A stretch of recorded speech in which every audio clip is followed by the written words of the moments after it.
रामायण पाठ करके रामायण के आधार पर चलो।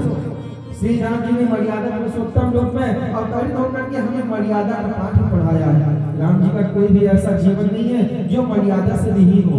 अगर हमें गृहस्थ जीवन में रहना है, अपने पुत्रों को पुत्रियों को सुंदर संस्कार देने हैं, तो हमें रामचरितमानस का अध्ययन करना चाहिए, धार्मिक पाठ करना चाहिए, रामायण का पारायण कराना चाहिए और अपने बच्चों को भी पाठ करना सिखाना चाहिए।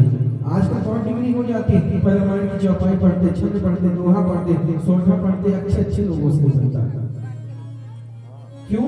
क्योंकि अज्ञान है। हमारे घर में कभी रामायण कुलती नहीं रखी होगी, धूल जमी होगी। जब कभी कुलती नहीं तो उसका अभ्यास कहां से होगा? तो भाग से मिलती है भक्ति, भाग्य माना था भागा, गा से मिलता है ज्ञान, वाह से वैराग और का से तपस्या। ये भागवत हमें सिखाती है, भक्ति ज्ञान वैराग और तपस्या। बहुत ही सुंदर धर्मी महाराज।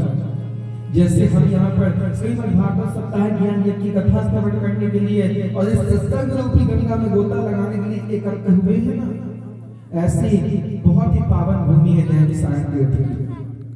नैमिषारण्य तीर्थ में स्वर्गादि 88,000 ऋषि विराजमान है और सूर्य महाराज विराजमान है। स्वर्गादि 88,000 ऋषि सूर्य महाराज से पूछते हैं, हे प्रभु कोई ऐसी कथा हमें श्रवण कराइए जिससे कि हमें भगवत भक्ति प्राप्त हो और हमारे जितने भी दुख है, क्लेश है, वे समस्त दुख क्लेश मिट जाए और हम भगवत चरणों के अनुरागी बन जाए, हमारे हृदय में भक्ति जागृत हो जाए। हमें ऐसी कथा सुनने की इच्छा हो रही है। प्रथम व्याख्यान चालू होता है सूर्य स्वर्गादि ऋषियों से। दूसरा व्याख्यान चालू होता है ब्रह्मा जी और नारद जी का। ब्रह्मा जी 4 श्लोकों में नारद जी को श्रीमद् भागवत सप्ताह ज्ञान यज्ञ की कथा का उपदेश देते हैं। तीसरा व्याख्यान होता है मैत्रेय और विदुर जी का।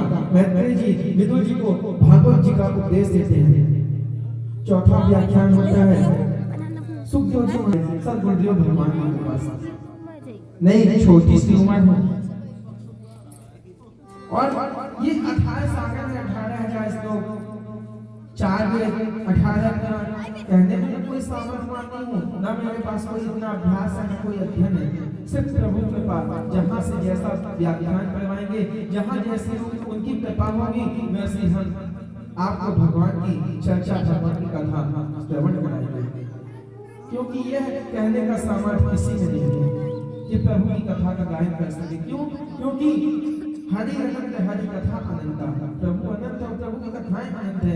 आज भागवत महापुराण में कोई कथा है तो भक्तमाल में कोई और कथा है, विष्णु पुराण में कोई और कथा है, तो हर पुराण में अलग अलग व्याख्यान है। महाराज हम इतना व्याख्यान करने में समर्थ नहीं है। गोस्वामी तुलसी